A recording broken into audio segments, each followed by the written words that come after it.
ಸಂಪೂರ್ಣವಾಗಿ ಬಾಲ್ಯ ವಿವಾಹಗಳನ್ನು ನಿಲ್ಲಿಸಬೇಕು. ಇದಕ್ಕೆ ಕಾನೂನು ಕೂಡ ಇದೆ.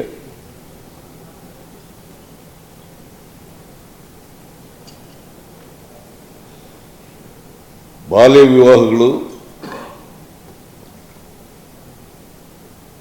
ತಡೆಗಟ್ಟೋದು ಒಂದು ಭಾಗ, ಎರಡನೇದು ಸಂಪೂರ್ಣವಾಗಿ ಬಾಲ್ಯ ವಿವಾಹಗಳು ನೆರವೇರದಂತೆ ನೋಡ್ಕೋಬೇಕು.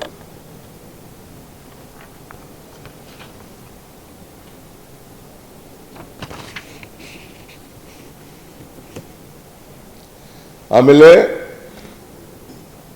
ಬಾಲ ಗರ್ಭಿಣಿಯರಾಗೋದನ್ನು ಕೂಡ ತಡೆಗಟ್ಟಬೇಕು.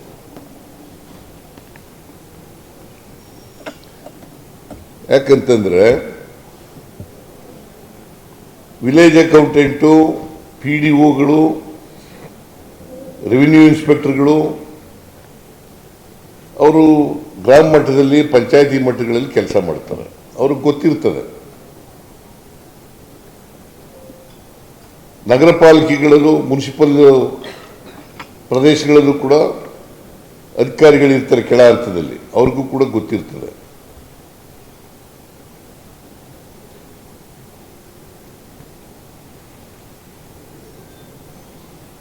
ಅದನ್ನು ಸಂಪೂರ್ಣವಾಗಿ ನಗರ ಪ್ರದೇಶಗಳಿರಲಿ, ಗ್ರಾಮೀಣ ಪ್ರದೇಶಗಳಿರಲಿ, ಸಂಪೂರ್ಣವಾಗಿ ಜಿಲ್ಲಾಧಿಕಾರಿಗಳು ಕೆಳ ಅಧಿಕಾರಿಗಳಿಗೆ ಇನ್ಸ್ಟ್ರಕ್ಷನ್ಸ್ ಕೊಡೋದ್ರ ಮೂಲಕ, ಸೂಚನೆಗಳು ಕೊಡೋದ್ರ ಮೂಲಕ ಇವು ನಿಲ್ಲಿಸಬೇಕು ಅಂತ ಹೇಳಿದ್ದೀನಿ.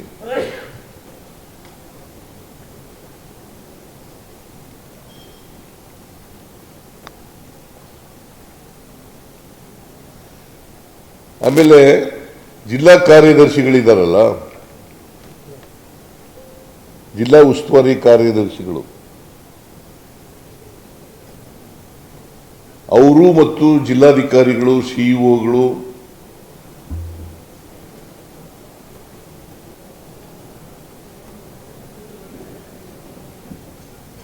ಸ್ಥಳಕ್ಕೆ ಭೇಟಿ ಕೊಡ್ತಕ್ಕಂಥ ಕೆಲಸವನ್ನು ಮಾಡಬೇಕು. ಈಗ ಪ್ರವಾಹ ಇದೆ,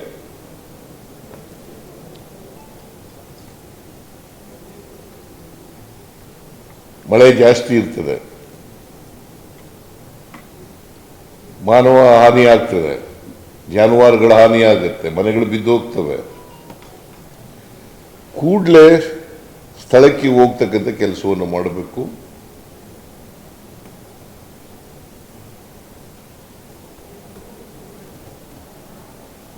ಆಮೇಲೆ ಈ ಪರಿಹಾರವನ್ನು ಕೂಡಲೇ ಕೊಡಬೇಕು.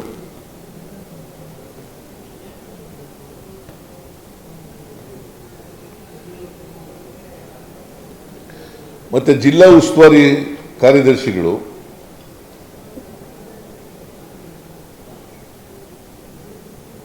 ಬರೀ ಕಾಟಾಚಾರಕ್ಕೆ ಇರೋದಲ್ಲ, ಅವರು ಕಾಟಾಚಾರಕ್ಕೋಸ್ಕರ ಮಾಡಿಲ್ಲ. ಅವರು ಒಂದು ತಿಂಗಳಲ್ಲಿ 2 ಬಾರಿ ಆದರೂ ಕೂಡ ಜಿಲ್ಲೆಗೆ ಭೇಟಿ ಕೊಡಬೇಕು.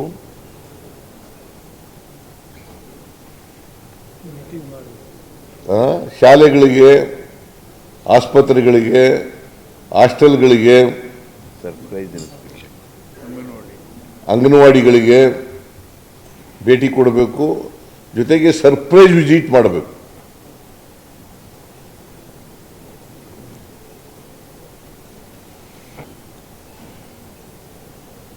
ಸರ್ಪ್ರೈಸ್ ವಿಸಿಟ್ಗಳನ್ನು ಮಾಡಬೇಕು.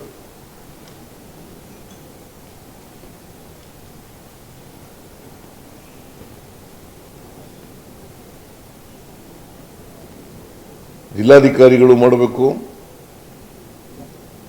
CEOಗಳು ಮಾಡಬೇಕು, SP ಗಳು ಕೂಡ ಮಾಡಬೇಕು.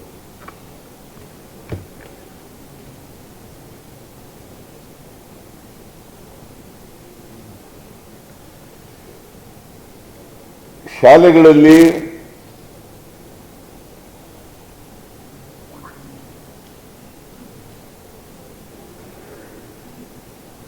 ವಿಶೇಷವಾಗಿ CEOಗಳಿಗೆ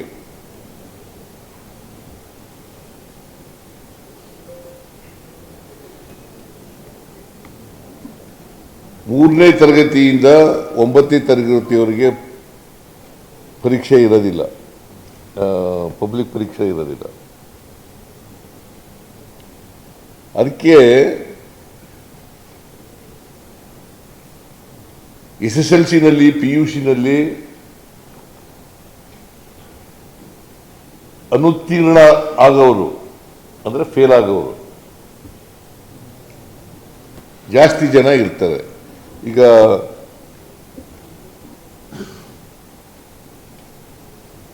ಎರಡು 2024ರಲ್ಲಿ 72% ಜಾಸ್ತಿ ಆಗಿತ್ತು. PUCನಲ್ಲೂ ಕೂಡ ಜಾಸ್ತಿ ಆಗಿತ್ತು. 25ರಲ್ಲಿ ಕಡಿಮೆ ಆಗಿದೆ. ಒಂದು ಕಾರಣ ಏನು ಹೇಳ್ತಾರೆ ಅಂತಂದ್ರೆ, ನಾನು ಒಂದು ಇನ್ಸ್ಟ್ರಕ್ಷನ್ಸ್ ಕೊಟ್ಟಿದ್ದೆ ಕಳೆದ ವರ್ಷ, ಕಾಪಿ ಮಾಡೋದನ್ನು ತಡೆಗಟ್ಟಬೇಕು, ಆಮೇಲೆ ಗ್ರೇಸ್ ಮಾರ್ಕ್ಸ್ ಕೊಡೋದನ್ನು ನಿಲ್ಲಿಸಬೇಕು ಅಂತ ಹೇಳಿದ್ದೆ. ಯಾಕಂತಂದ್ರೆ 24ರಲ್ಲಿ ಸುಮಾರು 15ರಿಂದ 20% ಗ್ರೇಸ್ ಮಾರ್ಕ್ಸ್ ಕೊಟ್ಬಿಟ್ಟಿದ್ರು. ಅದಕ್ಕೆ ಒಂದು ಯಾವಾಗಲೂ ಕೂಡ ಗ್ರೇಸ್ ಮಾರ್ಕ್ಸ್ ಕೊಡಬಾರ್ದು ಅಂತಕ್ಕಂಥದ್ದು ಹೇಳಿದ್ದೀನಿ. ಸಾಧ್ಯವಾದ ಮಟ್ಟಿಗೆ ಗುಣಮಟ್ಟದ ಶಿಕ್ಷಣವನ್ನು ಕೊಡಲಿಕ್ಕೆ ಪ್ರಯತ್ನ ಮಾಡಬೇಕು. ಈಗ ನಾವು ಬಹಳಷ್ಟು ಫೆಸಿಲಿಟೀಸ್ನ ವಿದ್ಯಾರ್ಥಿಗಳಿಗೆ ಮಾಡಿದ್ದೀವಿ. ನಾವು ನಮ್ಮ ಸರ್ಕಾರ ಬಂದ ಮೇಲೆ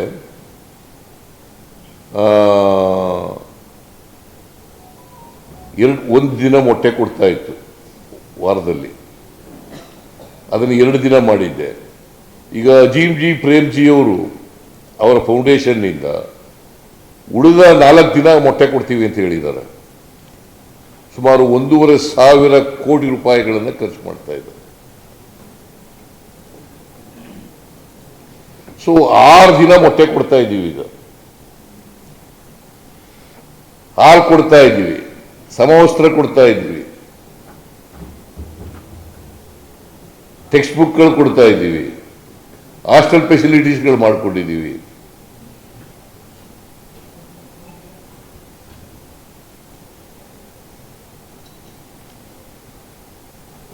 ಅದರಿಂದ ಸರ್ಕಾರಿ ಶಾಲೆಗೆ ಬರ್ತಕ್ಕಂಥದ್ದು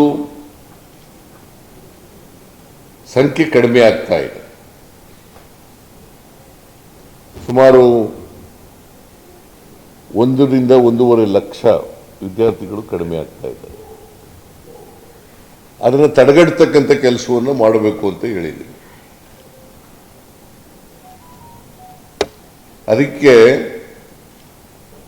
51,000 ಗೆಸ್ಟ್ ಟೀಚರ್ಗಳನ್ನ ಆಯ್ಕೆ ಮಾಡಿ, ಯಾಕಂತಂದ್ರೆ ಈಗ ಮಂಗಳೂರು, ಉಡುಪಿ, ಬೆಂಗಳೂರು ನಗರ ಯಾವಾಗಲೂ ಕೂಡ ರಿಸಲ್ಟ್ನಲ್ಲಿ ಮುಂದೆ ಇರ್ತವೆ. ಅಲ್ಲೂ ಟೀಚರ್ಗಳ ಕೊರತೆ ಇದೆ. ಮಂಗಳೂರಿನಲ್ಲೂ ಕೊರತೆ ಇದೆ, ಉಡುಪಿನಲ್ಲೂ ಕೊರತೆ ಇದೆ, ಬೆಂಗಳೂರು ನಗರದಲ್ಲೂ ಕೊರತೆ ಇದೆ. ಅದೊಂದೇ ಕಾರಣ ಅಲ್ಲ, ಅವರು ಕಾರಣ ಹೇಳ್ತಕ್ಕಂಥದ್ದು ಅದು ಒಂದು ಕಾರಣ ಅಂತ. ಅದೊಂದೇ ಕಾರಣ ಅಲ್ಲ, ಕೊರತೆ ಎಲ್ಲ ಜಿಲ್ಲೆಗಳಲ್ಲೂ ಇದೆ.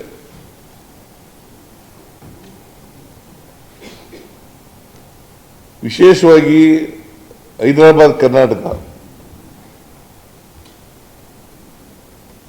ಅಲ್ಲಿ ಶಿಕ್ಷಣದಲ್ಲಿ ಹೆಚ್ಚಿನ ವಿಡಿಯೋಗಳಿಗೆ ಪ್ರತಿಧ್ವನಿ ಯೂಟ್ಯೂಬ್ ಚಾನೆಲ್ ಸಬ್ಸ್ಕ್ರೈಬ್ ಮಾಡಿ, ಬೆಲ್ ಐಕಾನ್ ಕ್ಲಿಕ್ ಮಾಡಿ.